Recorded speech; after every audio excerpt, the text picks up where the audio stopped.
Hi friends, நம்ம இப்போது தீபாவளி ஸ்பெஷலாக கோதுமை பாதுஷா எப்படி செய்ய போகுதுன்னு பார்க்க போகிறோம்.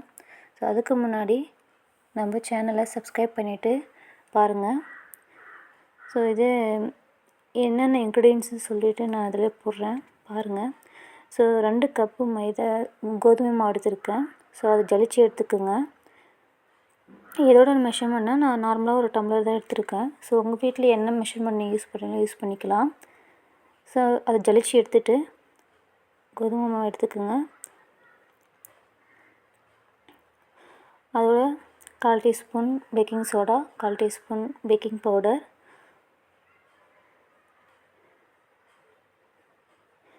2 டேபிள் ஸ்பூன் சுகர் எடுத்துருக்கேன்.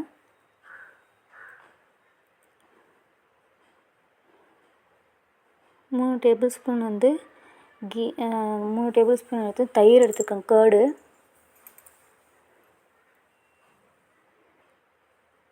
கீ 2 டேபிள் ஸ்பூன் எடுத்துருக்கேன். ஸோ கீ என்கிட்ட கொஞ்சமாக இருந்துச்சு. நீங்கள் எக்ஸ்ட்ரா வேணுன்றவங்க யூஸ் பண்ணிக்கலாம். ஸோ என்கிட்ட கரெக்டாக ஒரு 1.5 டேபிள் ஸ்பூன் இருந்துச்சு.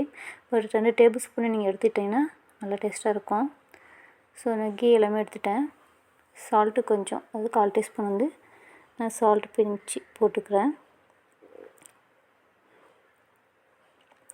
இதெல்லாம் போட்டுட்டு நல்லா பிசைஞ்சு எடுத்துக்கோங்க.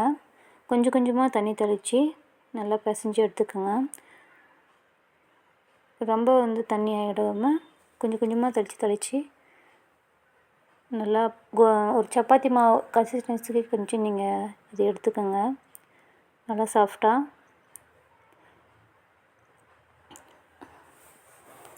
ஒரு 1/2 அன் ஹவர் ஆச்சு இந்த மாவை நீங்கள் பிசைஞ்சு வச்சுட்டு ஒரு 1/2 அன் ஹவர் இல்லை 1 ஹவர் ஆச்சு நீங்கள் நல்லா ஊற வச்சிங்கன்னா இன்னும் நல்லா சாஃப்டாக கிடைக்கும்.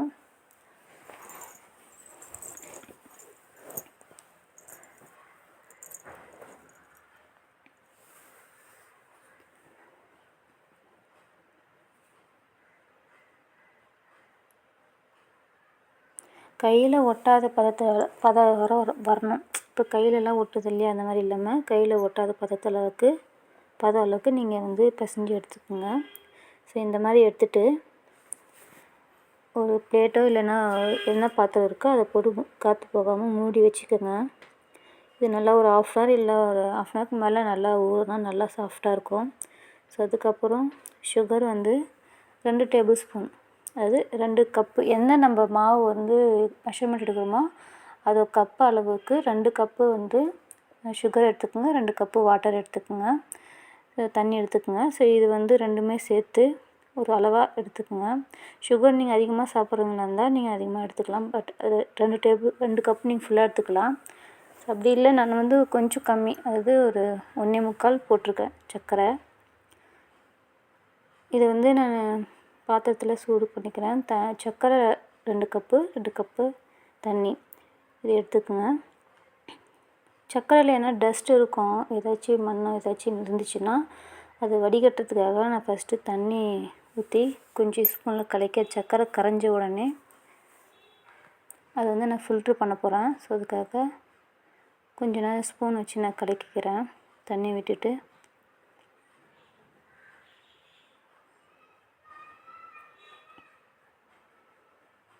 ரெண்டு கப்பு தண்ணி விட்டுட்டேன். இது நல்லா ரொம்ப நேரம் அது ஃபுல் ஃப்ளேமில் வச்சு கலக்காதுங்க. லோ ஃப்ளேம்லேயே வச்சுக்கோங்க. லோ ஃப்ளேம்லேயே வச்சு சர்க்கரை கலக்கி விட்டுக்குங்க. நான் ஏன் இது நார்மலாக ஒரு சில சர்க்கரை டஸ்ட் இல்லாமல் இருந்துச்சுன்னா அதை அப்படியே கரைச்சிட்டு அப்படியே எடுத்து வச்சுப்பாங்க. ஸோ அந்த பாகுலேயே அப்படியே பாதுஷா போட்டுருவாங்க. ஸோ இதை நான் ஹீட் பண்ணிவிட்டு அதை ஃபில்ட்ரு பண்ணிவிட்டு மறுபடியும் கொஞ்சம் நேரம் ஹீட் பண்ணுறேன். ஸோ அதனால் கொஞ்சம் நேரம் கலக்கிட்டு இருக்கேன்.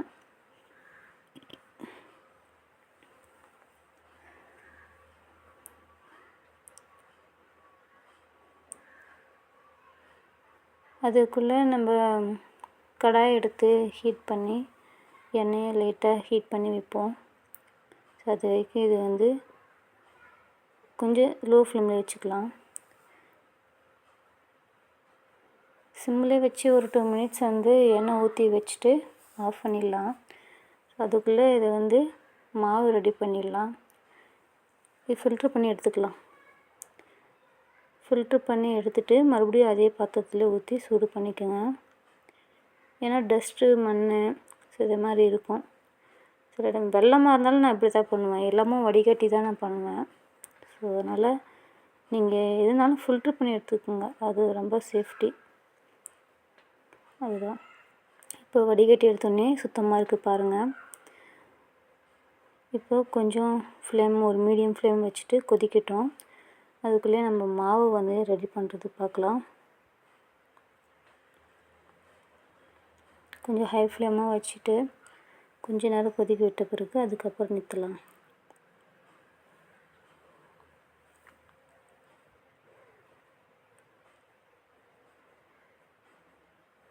ஆக்சுவலாக இந்த வீடியோ இன்னும் ஸ்பீடாக எடுத்துருக்கலாம். நான் கொஞ்சம் ஸ்லோவாக எடுத்திருக்கேன். இல்லைனா இன்னும் கூட ஸ்பீடாக எடுத்துருந்துருக்கலாம். சின்ன சின்ன இடத்துலலாம் வந்து நான் கொஞ்சம் ஸ்லோவாக எடுத்த மாதிரி இருக்குது. ஸோ இது இன்னும் சீக்கிரமாக ஒரு 10 நிமிஷத்தில் நீங்கள் செஞ்சு முடிச்சிடலாம். நான் ஒரு 12 மினிட்ஸ் மேலே போயிடுச்சு. பட் நீங்கள் 10 நிமிஷம் முன்னாடியே நீங்கள் செஞ்சு முடிச்சிடலாம். எல்லாமே எடுத்து வச்சுருந்தீங்கன்னா சீக்கிரமாக செய்யக்கூடிய ஒரு ரெசிபி தான் இது. வீட்டில் இருக்க ஹெல்த்தி ஃபுட் மைதா மாவு வேணும்னா நீங்கள் எடுத்துக்கலாம். பட் நான் வந்து கோதுமை மாவு வச்சு செஞ்சுருக்கேன். ஸோ அந்த மாவு வந்து அந்த அளவுக்கு எடுத்தால் போதும். இப்போ இதை வந்து ஆஃப் பண்ணிடலாம். சர்க்கரை பாகை ஆஃப் பண்ணிவிட்டு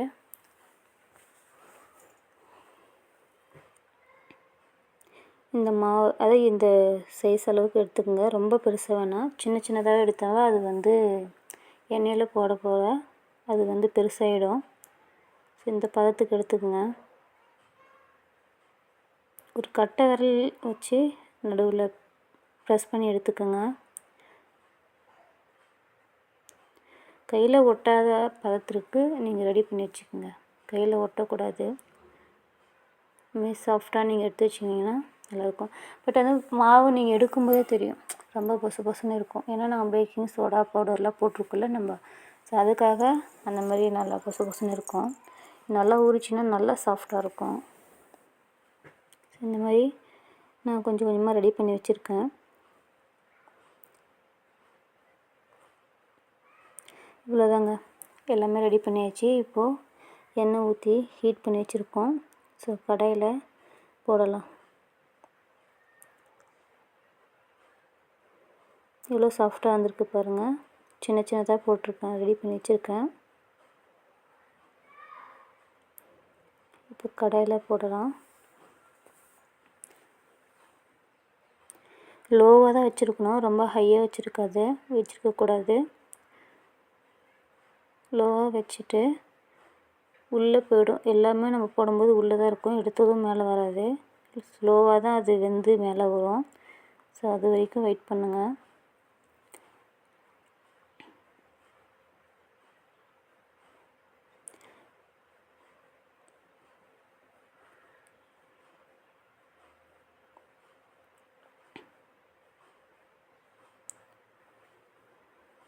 நீங்கள் வந்து பெரிய கடாயில் போட்டிங்கன்னா நிறையா போடலாம். சின்ன கடாயில் தான் போட்டிருக்கேன். பட்டு நீங்கள் பெரிய கடாயில் போட்டிங்கன்னா ஒன்றோடு ஒன்று இடிக்காமல் நல்லா ஃப்ரீயாக வரும். இதை பாருங்கள், நீங்களே பாருங்கள், கொஞ்சம் கொஞ்சமாக மேலே எழும்பி வருது. இந்த மாதிரி எல்லாமும் மேலே எழும்பி வந்த பிறகு அதுக்கப்புறம் தான் திருப்பி விடணும். முன்னாடியே வந்து கரண்டி வச்சு திருப்பி விட்டால் உடஞ்சிடும். அதனால் இந்தமாரி ஸ்லோவாக திருப்பி விடுங்க. சிம்மிலே தான் வேகணும். ரொம்ப சிம்மில் இருக்கக்கூட, ரொம்ப ஹையாகவும் இருக்கக்கூடாது. கொஞ்சம் மீடியமாக வச்சுக்கோங்க. லைட்டாக ரொம்ப கருகாத அளவு பார்த்துக்கோங்க. இது சீக்கிரமாக கூட ப்ரௌனிஷ் கலரில் வந்துடும். ஏன்னா நம்ம ரெண்டு டேபிள் ஸ்பூன் வந்து சுகர் போட்டிருக்கோம்ல. ஸோ அதுக்காகவே வந்து கலர் சீக்கிரமாக மாறிடும்.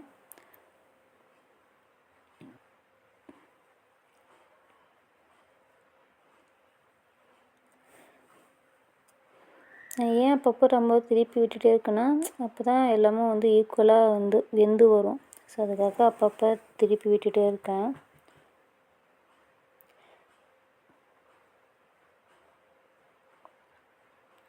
இதுக்கு தான் நான் கொஞ்சம் டைம் எடுத்துட்டேன் அதிகமாக. ரொம்ப உள்ளே வேகாமல் போயிடுச்சுன்னா என்ன பண்ணுறது? அதுக்காக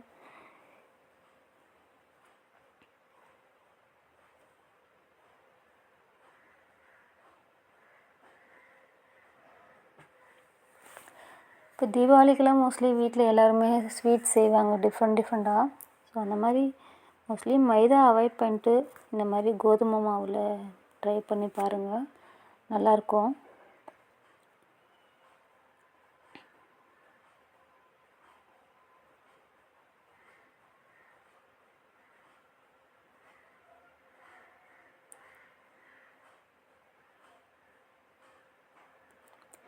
இப்போ எடுத்தாச்சு. இப்போது சர்க்கரை பாகில் போட்டுக்குங்க.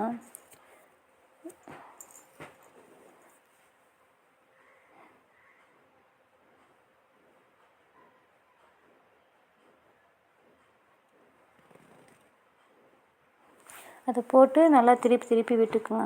அப்போ தான் எல்லாமும் கரெக்டாக வந்து அது எல்லா இடமும் ஊறி வரும், சாப்பிடவும் நல்லாயிருக்கும்.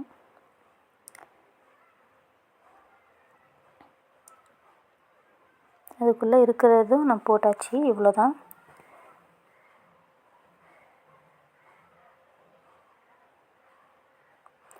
நீங்கள் வந்து இது எல்லாமும் செஞ்சு முடிச்சுட்டு அந்த பாகில் போட்டு எடுத்துட்டிங்கன்னா அது நல்லா ஒரு 10 மினிட்ஸ் ஒரு 15 மினிட்ஸ் நல்லா ஊறி வந்த பிறகு சாப்பிட்டீங்கன்னா ரொம்ப டேஸ்ட்டாக இருக்கும். ஸ்வீட் அது பாதுஷா விரும்பி சாப்பிட்றவங்க, ஸ்வீட் விரும்பி சாப்பிட்றவங்க இந்த மாதிரி வீட்டில் சும்மா கடையில் வாங்குறத விட நம்ம வீட்டில் செஞ்சு கொடுக்குறது ரொம்ப நல்லது.